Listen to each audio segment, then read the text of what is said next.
Roger Guedes, vamos lá. Sim, com certeza. Onde eu saí do time na estreia da Libertadores, fiquei sem entender também. Achei que eu ia ter minha oportunidade na ponta. Isso foi uma coisa que não é que eu cobrei dele, mas eu conversei com ele, que foi uma coisa que ele tinha falado comigo e acabou não acontecendo.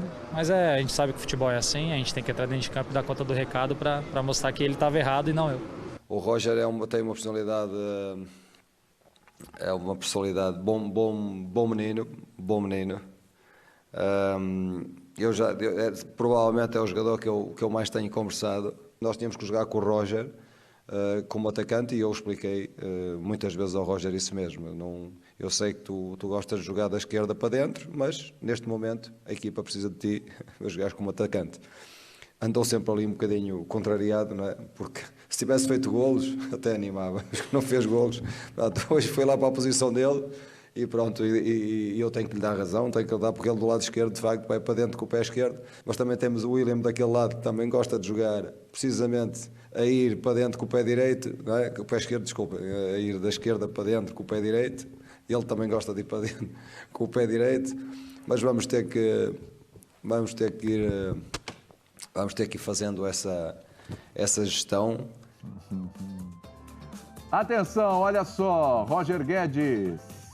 No ranking do time, ele é o que tem mais jogos, ele é o artilheiro, ele é o segundo em assistências, é o que leva menos tempo para fazer gol, é o que mais chuta certo, é o que mais sofre faltas. Pô, é um monstro esse Roger Guedes.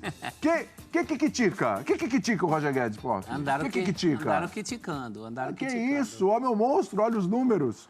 Agora, o Vitor Pereira é engraçado, hein? O Roger Guedes, ele tem uma personalidade, é um bom menino, Ele ri. Vamos ter que fazer essa gestão. É quase uma gestão de crise, né? Tem o William que joga muito por ali, quer jogar ali. Tem o outro que também gosta de partir para dentro com o pé direito, gosta de jogar ali, mas preciso dele de... Vou ter que controlar isso aí, esses egos aí. Sabe disso, né? Teve muitas entrelinhas aí, tanto na fala do Vitor quanto na do próprio Guedes, né? O Guedes aproveitou um dia de 3 gols e mandou um... Tenho que provar que ele estava errado. Estava sorrindo, né? Então, o próprio Vitor... Acho que passou uma mensagem de hoje é dia dele ter feito 3 gols, mas depois eu converso com ele, pego ele na curva. Isso. Bom, o importante é que... É bom ou não é? Qual o mistério do Roger Guedes? É bom. Por que tem tanto número bom, mas a gente fica criticando aqui? Não, mas não vinha jogando bem. Não vinha. A sequência recente era... Não vinha. Ele gosta de jogar ali. Isso ficou claro, né? E jogando ali, ele até contribui mais como falso 9 também, livre dessa história de ser o falso 9. Jogando ali, ele fez 2 gols como se fosse centroavante. Mas dá pra ele jogar ali? Professor... Se não tiver o William, dá. Então, tem o William, e aí como é que faz? Bota o William do outro lado. O William passou a vida inteira daquele outro lado. O que ele quer? Agora, inclusive ali, vai fazer... Inclusive na seleção brasileira ele jogava na direita. Pô, deixa o William na direita e ele na esquerda. Ou então, na pior das hipóteses, Breler, o William hoje não é um jogador que você confie o tempo todo. Fisicamente, ele não segura o jogo o tempo todo. Como tem vários nesse elenco do Corinthians aí, né? Ele está administrando isso. Na pior das hipóteses, os dois revezando por ali. Não tem problema, tem solução. O problema tinha antes, que não tinha jogador, gente. Mas peraí, então o Roger Guedes ele tem que ser reserva do William, é isso? O William não joga. Não, vai, ó, o Rogério Ceni aí, ó, que não pode falar reserva. Acabou de falar que pode jogar os dois, pode jogar um de cada lado. Não, porque você tá falando, não, o William não joga a partida inteira, todos os jogos, aí você pensou no Roger Guedes. O próprio grupo hoje não está sendo assim. O Paulinho não está jogando o tempo todo. Juliano. O Juliano nunca joga o tempo todo. Até o Renato Augusto, por uma questão de calendário, também não está jogando o tempo todo. Entra nessa. Acabou essa história de ter que escalar todos os nomes. O Corinthians, quando escalava todos os nomes, não ia para lugar nenhum e perdia o fôlego com 60 minutos dos 90 de jogo. Professor? Não vou tirar a vez do Breler. Não. Aí, ó. Breler. Tá puxando o teu tapete hoje, hein? Vou te falar. O Abel é parceiro, Aqui é Duqueiroz e Maicon. Isso. Eu ia falar do Duqueiroz. Gosto. Mas vai lá. Não, mas sobre o Roger Guedes, eles podem revezar durante o jogo. Ele fazer um esquema em que até para segurar o William, você não precisa recompor toda hora, vai o Guedes, ele joga na dele e faz um esquema muito móvel. E para convencer o Roger Guedes de que isso é o melhor para ele, o Vitor Pereira pode até usar o exemplo do Abel Ferreira no Palmeiras com o Rony. O Abel convenceu o Rony de que ele poderia jogar mais centralizado como referência, e o Rony, o forte dele sempre foi lado esquerdo, cortando para bater, como o Roger Guedes, e ele se adapta, dá certo, o Rony consegue se destacar na Libertadores fazendo gols, jogando dessa forma, o Roger Guedes também pode executar. A questão passa muito pelo convencimento do treinador de mostrar que as características do Roger Guedes não são impeditivas para ele jogar como referência. Ele tem finalização, ele tem poder de definição, é um cara que consegue, muitas vezes, se impor sobre os zagueiros, até usando força física, é rápido, então ele pode executar essa função. Para mim, é muito mais de um papo mostrando que tipo de movimentação ele pode fazer e que isso não anula ele, muitas vezes, cair pelo lado esquerdo e cortar para o meio, desde que um jogador faça essa cobertura, tenha esse entendimento. Eu vejo que tanto o William quanto o Roger Guedes podem jogar juntos e se revezar nessa função durante o jogo. Pode ser. Ô, Caco, dá uma olhadinha agora no calendário do Corinthians, hein? Que a gente já vai juntar com o calendário do Palmeiras. Você citou o Abel, daqui a pouco tem o Abel na conversa também. Atenção, vamos lá, o calendário do Corinthians. Calendário de um cruza com o de outro. Vixe, Maria, mas cruza mesmo, viu? Tem um crossover aí, vamos lá. Atenção. Então o Corinthians agora tem a Portuguesa Carioca pela Copa do Brasil neste meio de semana, jogo fora de casa. Depois tem o Palmeiras, próximo final de semana, né? Aliás, domingo de carnaval, né? Jogo na Arena Barueri. Um tem o outro. Domingo de carnaval, é isso aí. O Boca, no outro meio de semana em casa, pela Conmebol Libertadores. 3 dias depois aí? 3 dias Domingo depois. E quarta, né? Isso. Aí você tem o Fortaleza em casa no outro final de semana. E aí tem o Deportivo Cali fora pela Libertadores. O Caco, Reserveira contra o Palmeiras? essa é a pergunta, hein, Caco? Como fazer essa gestão de elenco aí nesses jogos? O que você faria? Talvez o primeiro seja o que mais deva poupar, porque na sequência tem 2 jogos muito grandes, contra o Palmeiras e contra o Boca, de Libertadores e um de Brasileiro. Então eu faria o máximo possível poupar jogadores nesse primeiro jogo, com todo respeito à Portuguesa, né? Que é um jogo de ida, ainda tem mais um jogo, e aí depois a Libertadores e o Brasileiro não dá para perder pontos, aproveitar essa liderança e colocar o time. Até mesmo nessa gestão aí, hora joga o William, hora joga o Roger Guedes, né? Mas o que eu vejo, só para dar um pitaco ainda naquela questão anterior, é que tem bastante gente para o lado esquerdo, tem bastante gente para o lado direito, mas não tem ninguém no centro. Por isso que o Roger Guedes acaba jogando como 9, porque sempre está se procurando um falso 9, porque os 9 que estão ali não estão dando conta do recado. Volta ali a tabela para a gente fazer a conta aqui. Põe de novo aí, produção, por favor. Vamos dividir tela aqui com este cronograma do Corinthians. Então vai lá. O Abel já mandou. Ih, reserveira. Ô, Abel, o primeiro jogo é fácil, hein? De resolver aí, ó. Como já disse o Caco, acho que é tranquilo. Não, mas o Caco tem razão, concordo com ele. De repente ele pode poupar contra a Portuguesa, esse jogo da Copa do Brasil, um jogo de ida, um adversário um time pequeno, né? Principalmente comparando com o Palmeiras, com o Boca Juniors. E aí, obviamente, ele pode pensar, mesmo poupando, eu acho que o Renato Augusto, por exemplo, é demais ele jogar o jogo inteiro com o Palmeiras e com o Boca. Ele vai tirar um ou outro, o Renato Augusto. O jogo mais importante, sem dúvida alguma, é contra o Boca. Sem dúvida. Contra o Palmeiras é a rivalidade, se perder, você leva uma pancada, é cornetada, mas no Brasileiro tem tempo para recuperar. Perder do Boca Juniors em casa agora pode ser fatal, pode custar a classificação do Corinthians. Então, o jogo mais importante, sem dúvida, é o do Boca. Se ele tiver que tirar alguém, ele tira do jogo com o Palmeiras. Você tiraria? Tem que estar todo mundo pronto para jogar com o Boca. Você tiraria do jogo contra o Palmeiras? Claro. Todo mundo? Não, todo mundo não. Então não é reserveira. Eu citei o Renato Augusto, por exemplo, que é um, né? Sim. E de repente algum outro jogador, mas de repente pode ter algum, sei lá, um Maicon, um João Vitor, de repente pode jogar os dois. O professor Abel fez isso no Palmeiras e foi cornetado. Mas todo mundo já esqueceu depois do título da Libertadores, né? Ele ganhou aquela aposta. Mas ainda assim tem torcedor, inclusive aqui entre nós, né? Por fora. O Breler, só que é o seguinte... Com mágoa. Cornetado vai ser do mesmo jeito. Se você coloca todo mundo contra o Palmeiras, aí joga mal e perde do Boca, vai levar corneta. Por que colocou o cara? E o cara chegou cansado, não jogou nada contra o Boca. Se não ganhar do Boca, você vai ser cornetado de qualquer maneira. Se você perde do Boca em casa, você vai ser cornetado de qualquer maneira. Vamos lá. Coloca a reserveira contra a Portuguesa. Tá até me lembrando aqui o nosso Pedro Ferrari.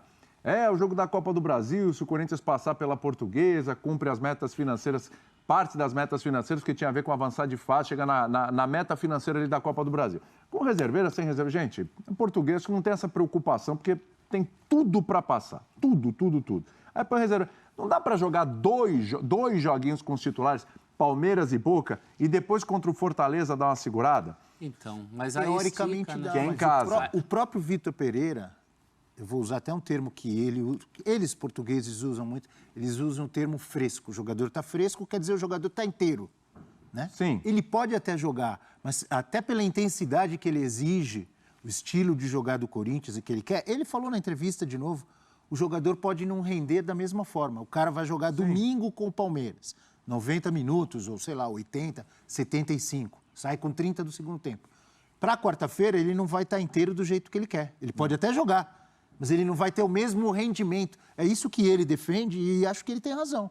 Principalmente os mais velhos, que são vários no Corinthians. Vários. Mas ele tem tido sorte nas últimas partidas. Pega os últimos 2 jogos, tanto contra o Botafogo quanto contra o Avaí, deu para fazer durante o jogo, porque o resultado estava feito cedo. Contra o Botafogo, principalmente, ele tira os 2 melhores jogadores em campo até ali no intervalo. Sim. O William jogou meio jogo e mesmo assim conseguiu ser o melhor em campo. Sim. E tirou também o Paulinho. Né? Então já tem aí uma poupancinha que ele está fazendo. Contra o Palmeiras, é muito complicado reserveira. Assim como é complicado para o Palmeiras colocar reserveira contra o Corinthians sempre. É um jogo à parte. Né? Todo mundo, só quem vive essa coisa... Nos Grenais também é assim, enfim, tem essa coisa particular. Sim. Então, acho que reserveira seria demais. Mas sabendo usar... Não vai faltar. E tem uma coisa que ajuda, hein? Qual jogo é mais importante agora, nesse momento? Do ponto de vista da classificação, é o Boca. Mas o derby nunca tem momento. O cara tá vendo o derby, depois que ele vai pensar que campeonato que é a camisa do rival. Isso é muito forte em futebol. Sim. Acho que ajuda o fato do Boca estar bem meia-boca. Boca empatou com o último colocado lá na Argentina e, na prática, só tem o Benedetto e o irmão do Romero. Claro que, muitas vezes, o Corinthians, inclusive, perde em 2013 para o Boca. Todo mundo fala dos erros de arbitragem no segundo jogo. Mas o Corinthians perde o primeiro jogo lá. Sim. Para um Boca muito parecido com esse Boca. Sim. Bem meia-boca. Então, isso não é garantia de nada. Mas ainda é melhor do que se fosse o grande Boca do caminho. Tá melhor assim. Vamos falar do outro lado dessa história, que é o Palmeiras. O Palmeiras também tem uma sequência complicada. E o Abel Ferreira falou sobre isso. Vamos lá. Estes pontos estão perdidos e não vamos recuperá-los nunca. Estão perdidos.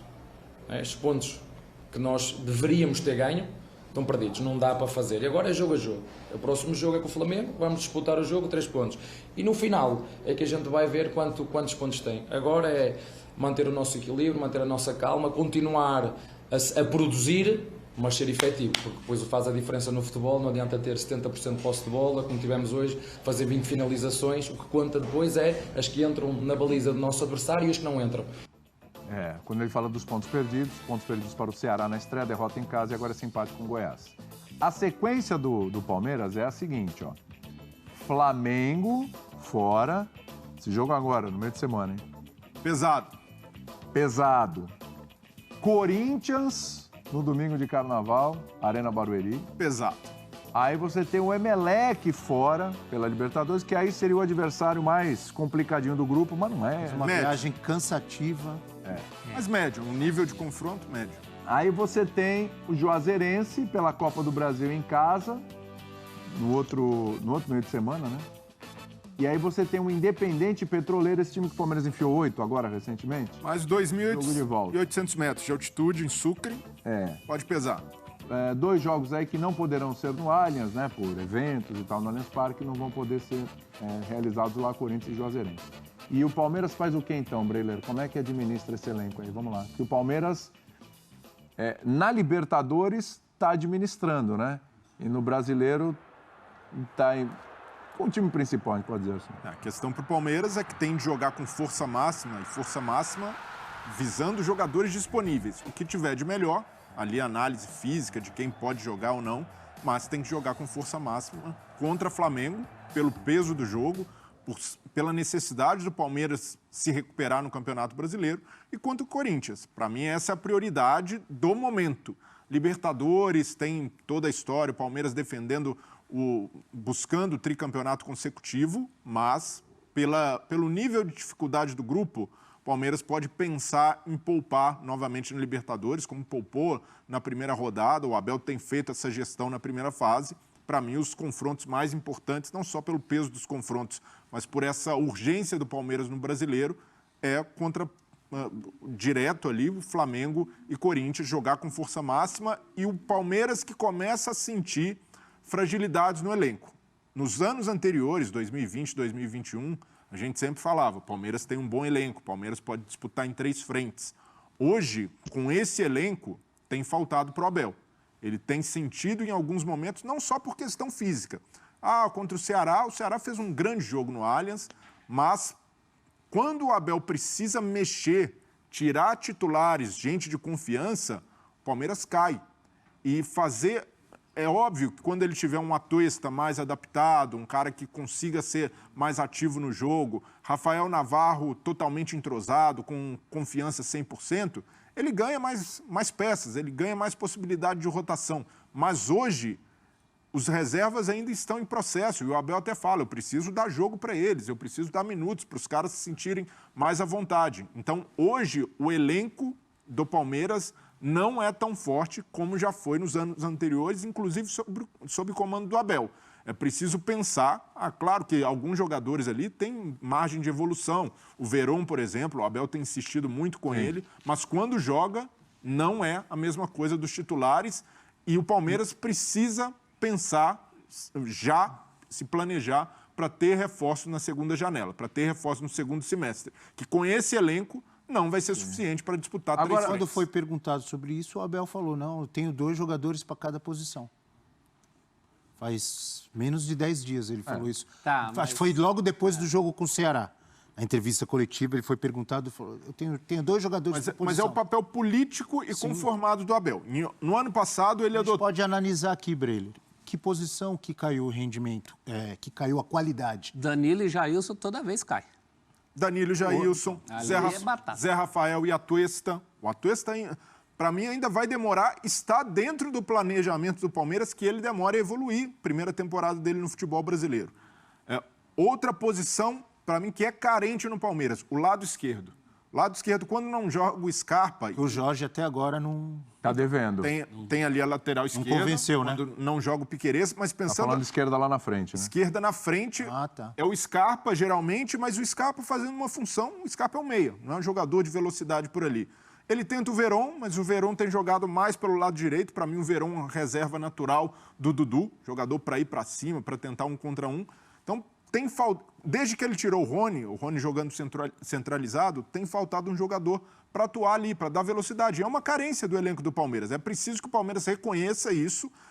E aí quando eu falo fragilidade no elenco, o elenco do Palmeiras ainda é bom, mas comparado ao do Flamengo, ao do Atlético, o próprio Corinthians se reforçando, São Paulo, o Palmeiras tem fragilidades que antes não tinha. Antes, de fato, era 2 jogadores por posição e a reposição funcionava. Quando o Palmeiras tinha todos os garotos jogando bem, Menino, Patrick de Paula, o próprio Wesley, que caiu demais. Felipe Melo. Então, entrava, o Palmeiras sentia menos. É claro que trocas feitas com o aval do Abel. Tanto a saída do Patrick de Paula, do Felipe Melo, etc., etc., como a chegada do Atuesta, do Jailson. É óbvio que o jogador tem que ter um tempo para se adaptar ao clube, ao time, à maneira de jogar. Mas, realmente, sai o Danilo, entra o Jailson, já vimos, né? Que, inclusive, no primeiro jogo da final do Paulistão, que aconteceu. O próprio Atuesta, o Navarro. O Navarro foi muito bem nos 2 jogos da Libertadores. Contra times mais frágeis, mas fez a parte dele. Claro, lógico. Inclusive, fazendo 4 gols. Foi 4 que ele fez, né? 4 no último jogo. 2 e 4. 2 e 4, 6. Mas, realmente, eu concordo com vocês, que o nível cai. Deixa eu ouvir o Caco. Ô, Caco, para quem tá mais embaçado ali a sequência? Pro Corinthians ou pro Palmeiras, hein? Talvez para o Palmeiras, o do Corinthians parece ser também bastante complicado, mas o Palmeiras porque pega de cara já 2 jogos difíceis, né? E por estar vivendo essa situação aí o Corinthians tem variado a equipe e parece que o time principal do Palmeiras muito melhor, mas quando bota um segundo jogador em algumas posições, como a gente estava falando, se complica. O Corinthians nem tanto está conseguindo alterar jogadores e não altera tanto assim a sua equipe. Demora mais para entrosar dessa forma, mas o Vitor Pereira está conseguindo. O que eu vejo é que muda a característica de jogadores. Por exemplo, o Rafael Navarro está bem, fazendo gols contra equipes menores, como falou o Abel, mas aí o Rony é uma outra característica, né? Até o time também se encaixar com o Rafael Navarro em outros tipos de jogos, como teve contra o Goiás com uma forte marcação, é complicado. Quando tem o Scarpa é uma coisa, aí vem o Verón no lugar do Scarpa, já é outra movimentação, é bem mais difícil. Eu acredito que o Palmeiras pode chegar lá, mas seria bom mesmo, como falou o Breiler, algumas contratações para reforçar, para dar corpo. Tem alguns jogadores aí que a substituição, a maior de todas, gritante, é quando sai o Danilo e entra o Jailson. E outra, alguns desses jogadores no próprio meio de campo, eles são goleadores, vira e mexe, eles fazem gols.